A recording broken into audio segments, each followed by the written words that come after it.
Évangile de Jésus-Christ selon saint Marc. Toute la journée, Jésus avait parlé à la foule. Le soir venu, Jésus dit à ses disciples: « Passons sur l'autre rive. » Quittant la foule, ils emmenèrent Jésus comme il était dans la barque, et d'autres barques l'accompagnaient. Survient une violente tempête. Les vagues se jetaient sur la barque, si bien que déjà elle se remplissait. Lui dormait sur le coussin à l'arrière.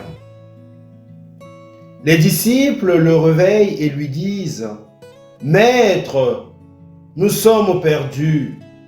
Cela ne te fait rien ?» Réveillé, il menaça le vent et dit à la mer: « Silence, tais-toi !» Le vent tomba, et il se fit un grand calme. Jésus leur dit: « Pourquoi êtes-vous si craintifs? N'avez-vous pas encore la foi ?» Saisis d'une grande crainte, ils se disaient entre eux: « Qui est-il donc celui-ci, pour que même le vent et la mer lui obéissent ?» Acclamons la parole de Dieu.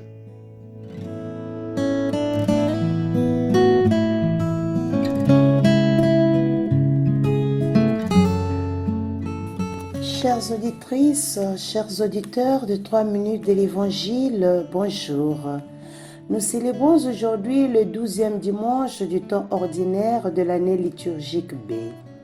À la lumière de l'Évangile que nous venons d'entendre, nous sommes face à l'un des passages évangéliques les plus significatifs, car il nous ramène à des moments dramatiques vécus par les disciples. Ce récit, à la fin d'une journée que Jésus avait vécue pour annoncer les paraboles, en particulier celle du semeur, soulignant la présence mystérieuse du royaume de Dieu, qui est un royaume qui, bien que pas si évident, est à l'œuvre. Les paroles de Jésus suscitent l'écoute et la foi.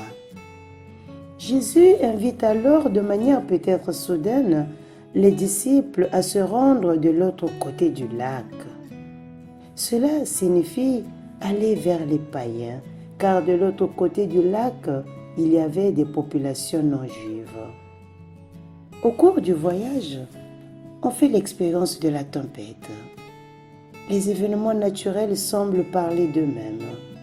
Les disciples sont avec Jésus dans la barque et à un moment donné, ces forces de la nature entrent en jeu, bouleversent la barque et créent un sentiment de désorientation totale.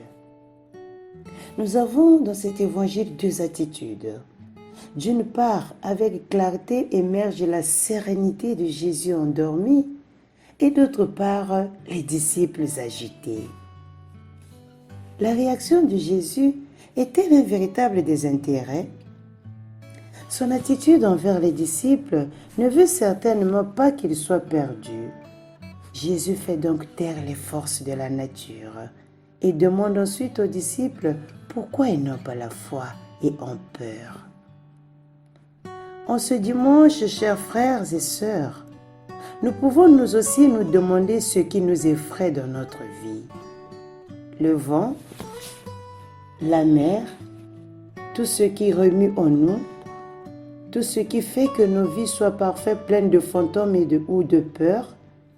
Eh bien, face à toutes ces méandres, nous devons le lire, le vivre, l'affronter avec l'esprit des enfants, qui est l'esprit de ceux qui se sentent toujours sous le regard bénissant du Père. Mettons un peu en relation cet évangile avec la vie de notre fondateur Saint Paul de la Croix. Dans une de ses lettres, Saint Paul de la Croix écrit « Que Dieu soit béni. Je suis dans de nombreux combats, mais Dieu ne les fait pas connaître au monde extérieur. Souvent du sommeil, je prie et tremble. Mais cela ne me semble rien face à la grande croix que je ressens depuis des années sans aucun réconfort. En effet, elle me semble une grêle qui récolte tout. Et je reste comme quelqu'un qui est au fond de la mer, dans une tempête violente, sans avoir personne pour me donner une planche pour échapper au naufrage, ni d'en haut, ni de la terre. Que pense votre révérence de ce malheureux pécheur dans un si terrible abandon? Et Saint Paul de la Croix répond en disant « Il y a une petite lumière de foi et d'espoir, mais si petite que je la remarque à peine. Oh Dieu, qu'est-ce que je vais devenir ?» Bon dimanche à tous.